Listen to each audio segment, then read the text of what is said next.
things okay in Finland but illegal around the world. That is what we are going to be checking out today. So feel free to sit back, relax, give this video a huge and massive thumbs up.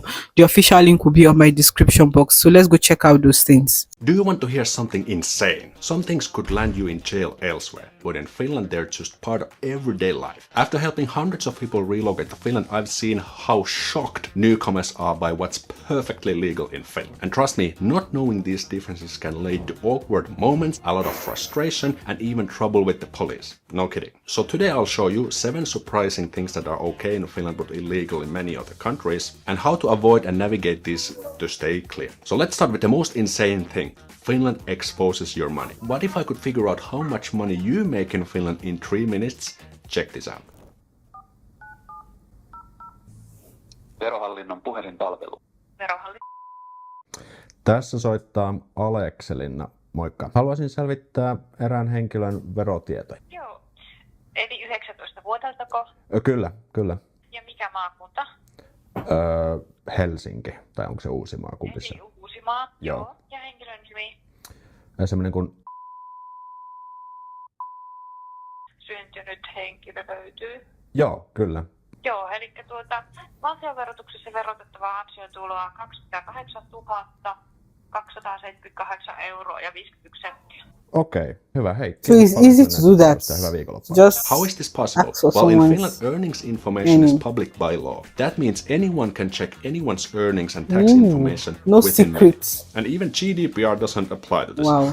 So That's there's 2 things kind to of know. The fishy. numbers you receive are not the total gross earnings, as some deductions have been applied. So we can say that around 10% has been deducted. It doesn't tell the income sources. For example, someone can have a salary plus side income from a business. But how can you use this information? Call or visit the tax office. You can call like I did, or you can visit them and use this terminal to acquire the numbers. Ask the numbers. So you can ask about the earned income like salary and capital income like stock market earnings and etc. Make a comparison. For example, if you're working, look up your peers at work to see how much they're earning compared to you. You won't get notified. The people you look up or people who look up you don't get any notifications, so this remains completely under the radar. That's and I've creepy. heard some people do this even before the first date with someone, but that's kind of weird to be honest. And well, we Finns are kind of weird, so makes sense. By the way, if you're relocating to Finland and want to do it stress-free, click the link in the description. And speaking of weird, this next thing is actually illegal in Finland, but everyone does it, and even the police don't care. So imagine this, you're going to your first public picnic in Finland. You have nice weather, nice food, nice drinks, and friendly people. Someone brings some sparkling wine and beers, because we're in Finland. You start to think, hey, isn't drinking in public illegal in Finland? So your friends say, yes, but no one cares. So the lesson is drinking in public is actually illegal, but no one cares, even the police. Wow. But why? So the law actually says that drinking in public is illegal, but when the police gets interviewed from this by the time, they keep telling the same thing. So as long as you do it in parks or similar places, won't get excessively drunk, and won't cause a disturbance, you'll be fine. So make sure to behave, because I don't want to get you behind bars during your first weeks in Finland. And this next part helps you avoid awkward moments with Finns who have kids, or if you plan to have kids of your own in Finland. So here's a funny thing that happened to me. When I had my first son, I was walking in the street one day with my kid and randomly ran into a follower of mine. He came to chat, told me he had watched my videos and thanked about them to the school, and we just had a small talk. Can you believe it? Small talk in Finland. So when I told about my son, he asked for his name, like what was the name of the son? And I told, he has no name. And the guy went like, huh? What's going on? In some countries you are required to name the child upon leaving the hospital, but this is not the case in Finland. Here's how naming a baby works in Finland. Step 1. Receive the official form from DVV. So after your baby is born, the Digital and Population Data Services Agency, DVV in short, will send you a form where you register your child's name and personal details. Step 2. Choose your naming style. So in Finland you have 2 main options to celebrate your child's naming. Number 1, religious ceremony, ristiäiset or christening. So if you have a christening, the priest will collect the name information and submit it to DVV on your behalf. So for reference, our 2 kids have had ristiäiset, and we are not really a particularly religious family, but it's just kind of like a tradition here. The other option is having a non-religious naming party. This is called nimiäiset. So if you prefer a secular celebration, you need to submit the form yourself directly to DVV, but it's not really a pain in the butt. You just fill the form and submit it. But here's the thing, step 3, meet the deadline. So you must register the name of your child within 3 months after birth. And if you don't, the authorities will start to contact you and knock on. We can't relate to that in my country. We can't relate to that. Like namings are done 7 days after birth. That's like a week after birth, right? So imagine a child staying without name for 3 months and you have to submit the name. I can't relate. We can't relate. We can't. Whoa. I'm just okay. On your door, so make sure to start doing this. Step 4, follow the naming rules. Follow so the you naming cannot choose rules. any arbitrary name, and actually all names are reviewed by an official naming committee, What? which That's ensures a lot that of the name is process. suitable and conforms to Finnish naming conventions. And they have actually a power to accept or reject your choice. And every year there is a funny article about weird and unusual names that are either accepted or rejected by the committee. For example, in this article it mentions that someone tried to give Velociraptor and Boot Hill as names for the kids, but these were rejected. On the other hand, names such as Af, Cruella and Tsuge were accepted. So what are these Finnish parents thinking with these names? So I guess now it's safe to say that Finland is indeed a weird country. Welcome to Finland, WTF.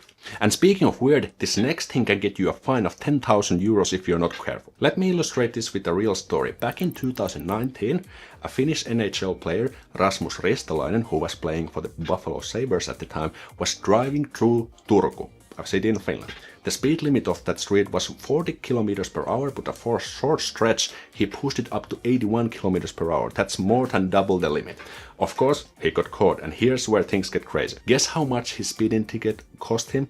Not 500 euros, not 5,000 euros, not 50,000 euros, but a staggering 120,680 euros. Holy moly! I feel like because they know he has it. Years salary for a typical middle-class Finn for a speeding violation. So how does this system work? Could you get that fine of 100,000 euros? So Finland uses a unique system for traffic and some other fines. Here's how it works. For minor offenses, if it's a small violation like parking in the wrong spot, you get a petty fine, which is called rikesakko in Finnish. These are fixed and usually under 200 euros. If you commit a more serious violation like significant speeding, your penalty is calculated as day fines, päiväsakko in Finnish. And here's the twist. A day fine is based on your daily net income, after taxes and essentials. And the number of day fines depends on the severity of the offense. So the more you earn, the more you pay. That's why wealthy people can end up paying tens of thousands of euros, They or want even you more to than feel it, 100,000 literally euros like feel it. Ristolainen. The best way to avoid an expensive surprise? Well, surprise, surprise, follow the rules. So in Finland, traffic laws are taken seriously,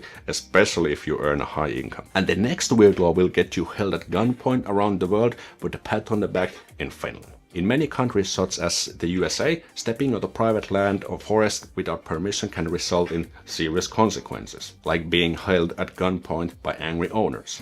But Finland is different. Here you can enter private land and even pick mushrooms and berries without any permission. We call this everyman's rights, jokamiehen oikeudet, which means that everyone can enjoy nature freely, even on private lands, within reason, of course. We Finns are reasonable. But how do you do this responsibly and avoid trouble, and what are the rules to be exact? So here's a quick checklist to keep things clear. You can walk, ski, cycle or horseback ride in nature, pick wild berries, mushrooms and other common flowers, fish with the basic rod and line. Other methods require a permit, swim, boat and travel on ice, camp briefly in forests away from private homes. And you cannot enter private yards, gardens or clearly marked restricted areas, cut down or damage trees, moss or plants, disturb wildlife or their habitats, light open fires without permission except in designated spots, drive off-road without permission, and litter or pollute water sources. It's great to be able to do things legally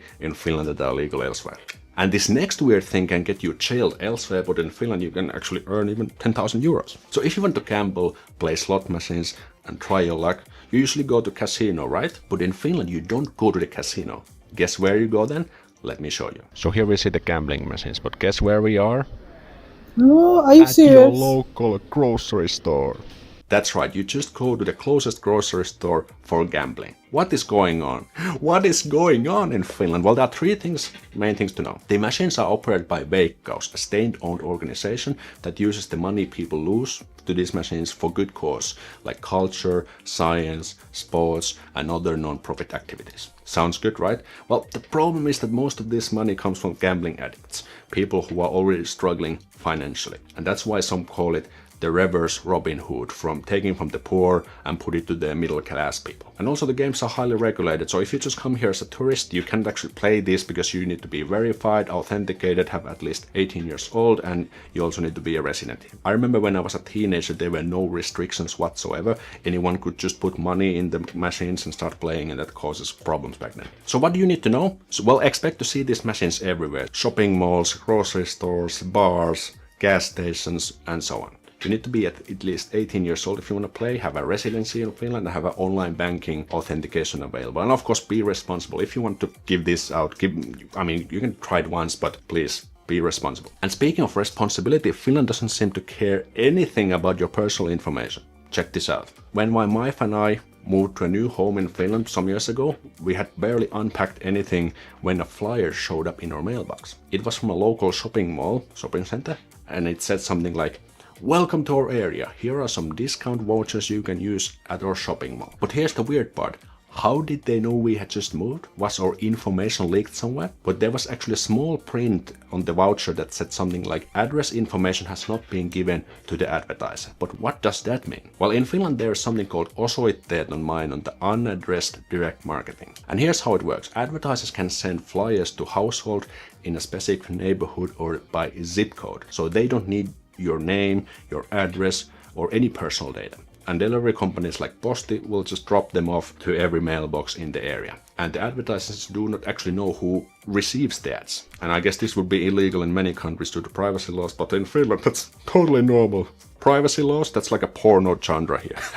So what should you know about these things? So if you don't want to receive this type of advertising, you can simply place this e-mainoksia label on your mailbox, and then these advertisers don't actually put any stuff here. And when you relocate to Finland, there are big mistakes that cause embarrassing moments for newcomers. Click this video to be more prepared. Oh my god. Watching all this, I'm like, Finland? Like, yo. I think the part that got me curious was the naming part. Like, how can someone literally stay for 3 months before giving his or her child a name? No. So, anyways, I totally enjoyed this video because I was able to flow along while he talks, right? This was fun. What do you think about this? Let me know. Drop your contribution on the comment section, right? I await your comments, and I will see you guys in my next one.